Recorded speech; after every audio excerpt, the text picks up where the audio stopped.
আসসালামু আলাইকুম। আশা করি তোমরা সবাই ভালো আছো। আজকে তোমাদের সাথে একটি নতুন ভিডিও শেয়ার করছি। একটি এভরিডে মেকআপ টিউটোরিয়াল ভিডিও। আমি প্রতিদিন কিভাবে মেকআপ করে বাহিরে বের হই সেটাই তোমাদের সাথে আজকে শেয়ার করব।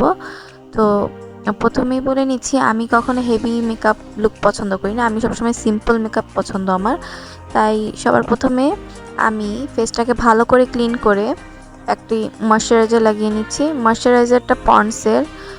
শীতকালে অ্যাকচুয়ালি ময়শ্চারাইজার ইউজ করতে বেশি ভালো লাগে, অন্য টাইমে অন্য ময়শ্চারাইজার ইউজ করি। যেহেতু এই ময়শ্চারাইজারটা খুব ভালো করে লাগিয়ে নিব। তো বলে রাখছি, আমি কোনো প্রফেশনাল মেকআপ আর্টিস্ট না, তাই আমাকে কেউ জাজ করো না যে মানে আমি কিভাবে কি মেকআপ করি। আসলে আমি আমার মতো করে আমি করতে পছন্দ করি। তো কিভাবে করি সেটাই আসলে তোমাদের সাথে শেয়ার করছি ভিডিওতে। আসলে ক্যামেরার পিছনে আমার আম্মু বসা ছিল, তো তার সাথে মাঝখানে মাঝখানে একটু কথা বলছিলাম।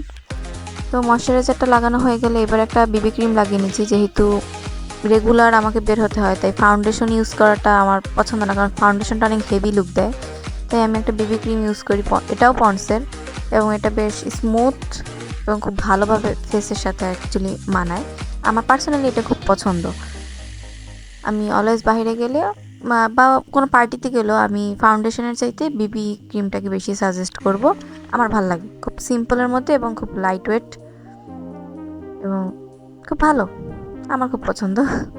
তো আমি এখানে কোনো স্পঞ্জ বা এরকম কিছু মেকআপ ব্লেন্ডার ইউজ করছি না। আমি আমার নিজের হাত দিয়েই বিবি ক্রিমটাকে খুব ভালো করে আমার ফেসের সাথে লাগিয়ে নিচ্ছি। খুব ভালো করে মেশাতে হবে, যেন কোথাও বেশি বা কোথাও কম যেন না দেখা যায়। তো আমার কাছে তো আসলে কোনো বড় আয়না ছিল না, আর ক্যামেরা দেখেও মেকআপ করাটা সম্ভব নয়, তাই আমি হাতে একটা ছোট আয়না নিয়ে এরপর ওটা দেখে মেকআপ করছি।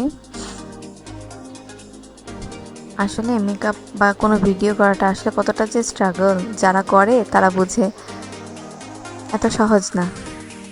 এরপরে লরিয়ালের একটা ফেস পাউডার ইউজ করব।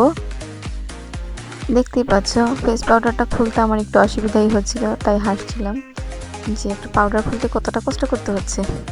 যাই হোক, অবশেষে খুলে একটু ফেস পাউডার লাগিয়ে নিব। এই ফেস পাউডারটা না অনেকটা ন্যাচারাল লুক দেয়, আমার কাছে খুব একটা হেভি লাগে না। তো এই যে আমার সব কিছু মানে বেসটা আমার রেডি হয়ে গিয়েছে। এবার বেশি কিছু না, একটা ব্লাশার ইউজ করব। এই ব্লাশার কালারটা আমার অনেক অনেক অনেক পছন্দ।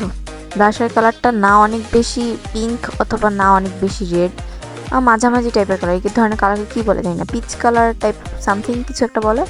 তো এই কালারটা বেশ ভালো লাগে, অনেকটা ন্যাচারাল লুক দেয় এবং অনেক বেশি হেভি ব্লাশও লাগে না। একদম হালকা দিলে খুব খুব মানে কি বলবো, একদম ন্যাচারাল মেকআপ লুক আসে। তো আমার এই ব্লাশারটা খুব খুব পছন্দ। আমি ব্লাশার দিই গালের সাথে না, একটু নাকেও লাগাই, দেখতে ভালো লাগে কেন যেন। তোমরা কীভাবে ব্লাশার ইউজ করো আমাকে একটু জানিও প্লিজ, আমার এভাবে দিতেই ভালো লাগে।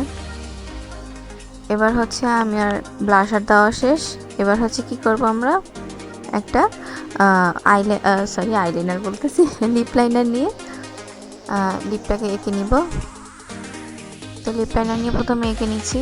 তো একটা ডার্ক ব্রাউন কালারের লিপ লাইনার ইউজ করছি, কারণ আমার লিপস্টিকটাও মোটামুটি রেডিশ কালারই হবে, মানে রেডও না ব্রাউনও না, মাঝামাঝি একটা কালার। আমার অলওয়েজ না ব্রাউন রেড এই টাইপের কালারগুলোই পছন্দ, বাট রেড কালার খুব একটা ইউজ করি না, তো ব্রাউন কালারটা বেশি ইউজ হয়। ব্রাউন আর brown pink dark colour something. তো লিপ লাইনার দিয়ে এঁকে আমি লিপস্টিকটা ইউজ করব। তবে অলওয়েজ কি জানো, আমি লিপ লাইনার একটু কমই ইউজ করা হয় আমার। তো এই লিপস্টিকটা লাগিয়ে নিব। এই কালারটা আমার খুব পছন্দ, এই ধরনের কালারই আমি বেশি ইউজ করি। লিপস্টিকটা ইউজ করছিলাম, দেখতেই পাচ্ছ। আসলে আমার না ক্যামেরার মানে সামনে ভিডিও করতে এটা ফার্স্ট টাইম আমি ফেস রিভিল করে কোনো ভিডিও করতেছি, আর যেটাতে আমি একেবারেই এক্সপার্ট না সেই ধরনের একটা ভিডিও করতেছি। কতটা যে এমব্রাসিং লাগছিল আমার নিজের কাছে বলার বাহিরে। তবুও চেষ্টা করছিলাম, হাসি পাচ্ছিল প্রচুর, দমিয়ে রেখেছি নিজেকে। যাই হোক, লিপস্টিকটা লাগিয়ে নিলাম। এরপর দেখলাম একটু ঠিক করে নিচ্ছিলাম টিস্যু দিয়ে, মনে হচ্ছিল পাশ থেকে একটু বের হয়ে গিয়েছে, তাই একটু ঠিক করে নিলাম। আর বাস, আমার মেকআপ লুক হয়ে গিয়েছে কমপ্লিট। এবার প্রপার হিজাব পরে এসে তোমাদেরকে দেখাচ্ছি মেকআপ লুকটা কেমন লাগছে। চলো। আশা করি তোমাদের এই ভিডিওটা ভালো লেগেছে। যদি ভালো লেগে থাকে তাহলে লাইক কমেন্ট শেয়ার করবে, এবং তোমরা আরও এরকম ধরনের মেকআপ ভিডিও দেখতে চাও কি না, অন্য ধরনের লাইক গর্জিয়াস বা হেভি লুক মেকআপ, তাহলে কমেন্ট বক্সে অবশ্যই জানাবে। আর সাবস্ক্রাইব করতে কিন্তু অবশ্যই ভুলো না। Thank you.